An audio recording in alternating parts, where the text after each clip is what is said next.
आज शुक्रवार के पावन अवसर पर मैं आपको संतोषी माँ की एक कथा सुनाऊंगी। कहते हैं संतोषी माँ अपने भक्तजनों के सारे कष्टों को दूर कर देती हैं। वह अपने भक्तों को कभी भी दुखी नहीं देख सकती हैं। तो बहुत समय पहले की बात है, एक गांव हुआ करता था जहां पर एक दंपत्ति रहते थे। उस दंपत्ति में औरत काफ़ी ज़्यादा गरीब थी, जिस वजह से वह अपने बच्चों का पालन सही तरीके से नहीं कर पाती थी।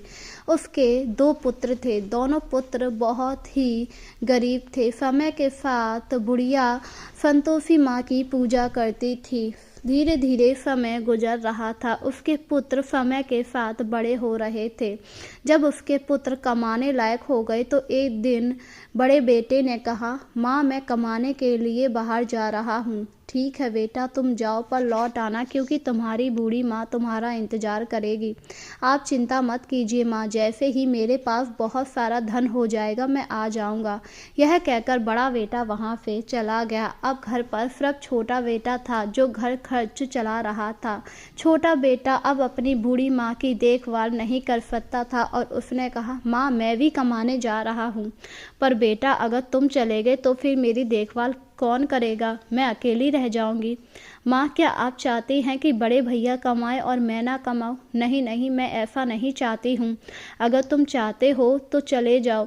यह सुनकर उसके दोनों बेटे वहाँ से चले गए। अब वह बूढ़ी औरत बिल्कुल अकेली हो चुकी थी, पर वह संतोषी माँ का व्रत पूरे नियम धर्म से किया करती थी। धीरे धीरे समय गुजर रहा था। शुक्रवार का दिन था। बूढ़ी औरत की अचानक तबीयत खराब हो गई, जिस वजह से उसने संतोषी माँ का व्रत नहीं कर पाया और दुखी होकर रोने लगी। हे संतोषी माँ, मैं क्या करूँ? मेरे दोनों बेटे बाहर कमाने चले गए हैं। अगर आज वो मेरे पास होते तो मैं तेरा व्रत कर भी पाती।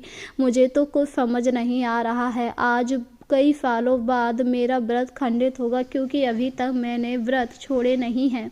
दूसरी तरफ संतोषी माँ ये सब देख रही थी और उन्हें उस बूढ़ी औरत पर तरस आ गया और वह एक लड़की का रूप धारण करके आई और बूढ़ी औरत से कहा, अरे अम्मा क्या हो गया? उस लड़की को देखकर बूढ़ी औरत ने अपनी सारी दशा उसे सुनाई और कहा, बेटी आज संतोषी माँ का व्रत करना है, पर मेरी तबीयत खराब है जिससे मैं मंदिर नहीं जा पाऊंगी। आप मंदिर क्यों जा रही हैं? आप उनकी यहीं पूजा कर लीजिए। क्या यहाँ पर मैं कैसे पूजा करूँगी? यहाँ पर तो संतोषी माँ की मूर्ति ही नहीं है। आप चिंता क्यों कर रही हैं? मैं बना देती हूँ मूर्ति। यह कहकर उस लड़की ने मिट्टी से संतोषी माँ की मूर्ति बनाई और वहीं पर फूल मेवा ले आई और बूढ़ी औरत से कहा, लीजिए अम्मा, आप यहीं पर पूजा कर लीजिए। यह सुनकर बूढ़ी औरत काफ़ी खुश हुई और उसने वहीं पर पूजा कर ली। पूजा करने के बाद वह कन्या वहाँ से गायब हो गई, जिस पर वह काफ़ी ज़्यादा हैरान हुई। अरे ये कहाँ चली गई? अभी तो यहीं थी। बूढ़ी औरत को कुछ समझ नहीं आया, पर उसने फिर इस बात पर ज़्यादा जोर नहीं दिया। समय गुजर रहा था। बूढ़ी औरत के अब हाथ पैर चलना बंद हो गए थे, पर उसके दोनों बेटे अभी तक नहीं आए, जिससे वह काफ़ी ज़्यादा परेशान थी। हे संतोषी माँ, अभी तक मेरे बेटे लौटकर नहीं आए हैं। उन्हें जाए पूरे 6 महीने हो गए हैं। अब तो घर में एक भी अनाज का दाना नहीं रहा है। अगर वो लौटकर नहीं आए तो मैं क्या करूँगी?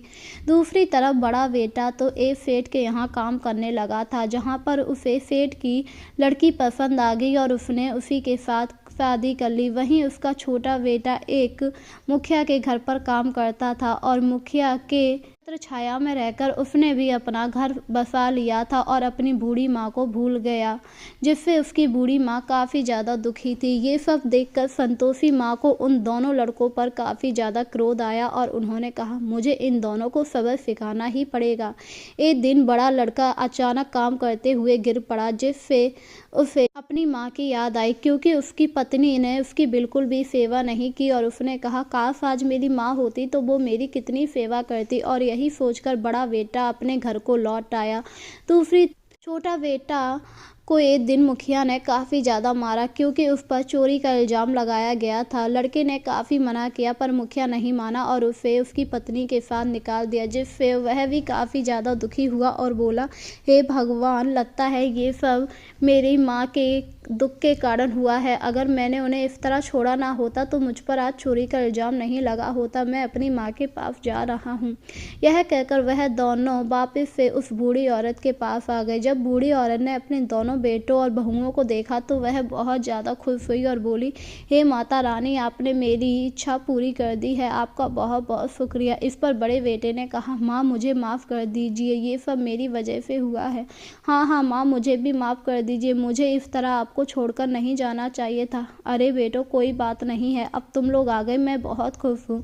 समय के साथ अब वह दोनों बेटे अपनी माँ के साथ रहने लगे थे, जिससे उन दोनों बहुओं को काफ़ी बुरा लग रहा था, क्योंकि वह नहीं चाहती थी कि उनके पति अपनी माँ की सेवा करें। और एक दिन बड़ी बहू ने कहा, मुझे तो ऐसा लगता है मैं इस बुढ़िया को मार डालूं। हाँ सही कह रही हो दीदी, ये बुढ़िया अब कब तक जीवित रहेगी। वैसे भी इसने सब कुछ देख ही लिया है, बस हम पर बोझ बनी हुई है। मैं ऐसा करती हूँ, दूध में जहर मिला देती हूँ जिससे ये मर जाएगी। हाँ हाँ छोटी, ये तो तुम बिल्कुल ठीक कह रही हो। इसके बाद उन दोनों ने दूध में जहर मिलाया और बूढ़ी औरत को देते हुए कहा, माँ जी दूध पी लीजिए, मैं आपके लिए दूध लाई हूँ। हाँ हाँ अभी पीती हूँ। यह कहकर बुढ़िया ने दूध पी लिया। पर संतोषी माँ ये सब देख रही थी और उन्होंने जहर का प्रभाव कम कर दिया, जिससे बुढ़िया को कुछ नहीं हुआ। जब बुढ़िया को कुछ नहीं हुआ तो वह दोनों काफ़ी ज़्यादा हैरान हुई और बोली, अरे ये बुढ़िया मरी क्यों नहीं, अब तक तो इसे मर जाना चाहिए था। तभी अचानक छोटी को तेज तेज से खांसी आने लगी और उसके मुंह से खून निकलने लगा। वहीं बड़ी बहू के मुंह से भी खून निकलने लगा। यह देखकर वह दोनों काफ़ी ज़्यादा डर गईं और बोली, ये सब मेरे साथ क्या हो रहा है, ऐसा लग रहा है जैसे जहर हमने खा लिया हो। और इस तरह वह दोनों काफ़ी ज़्यादा दुखी हुई। जब यह बात उनके दोनों बेटों को पता लगी तो वह भी काफ़ी ज़्यादा परेशान हुए और उन्होंने कहा, ये तुम लोगों को क्या हो गया, लगता है हम लोगों ने गलती से जहर खा लिया है। क्या जहर, पर तुम्हारे पास जहर कहाँ से आ गया। इस पर उन दोनों ने सारी सच्चाई बता दी, जिससे उन दोनों को काफ़ी गुस्सा आया और कहा, तुम हमारी माँ को मारना चाहती थी, हमें तुमसे ऐसी उम्मीद नहीं थी, सही हुआ तुम्हारे साथ। यह कहकर वह दोनों बहुएं अपनी सास के पैरों में गिर गईं और बोली, हमें माफ़ कर दीजिए माँ जी, हमें बचा लीजिए, हम मरना नहीं चाहते हैं। अरे उठो उठो, तुम लोग ऐसा क्यों कर रही हो, मैंने तो तुमसे कुछ नहीं कहा, मुझे माफ़ कर दीजिए माँ जी, मैं आपको मारना चाहती थी, पर लगता है आपकी भक्ति ने आपको बचा लिया है, हमें बचा लीजिए। यह सुनकर बूढ़ी औरत ने संतोषी माँ से कहा, हे माता रानी, इन दोनों को बख्श दीजिए, इन दोनों ने नादानी में ये सब किया है, आप इन्हें माफ़ कर दीजिए। संतोषी माँ ने जब उस बुढ़िया की बात सुनी तो उन दोनों बहुओं को जीवन दान दिया, जिससे बुढ़िया काफ़ी ज़्यादा खुश हो गई और अब वह दोनों बहुएं भी संतोषी माँ की बहुत बड़ी भक्त हो गई थी और बुढ़िया के साथ संतोषी माँ की पूजा किया करती थी। इस तरह जो भी भक्त संतोषी माँ की पूरी श्रद्धा के साथ पूजा करता है, संतोषी माँ उसकी हर इच्छा पूरी करती हैं। इसीलिए शुक्रवार को हमें सुबह नहा धोकर संतोषी माँ की पूजा और व्रत धारण करना चाहिए, जिससे हम पर संतोषी माँ की कृपा बनी रहती है।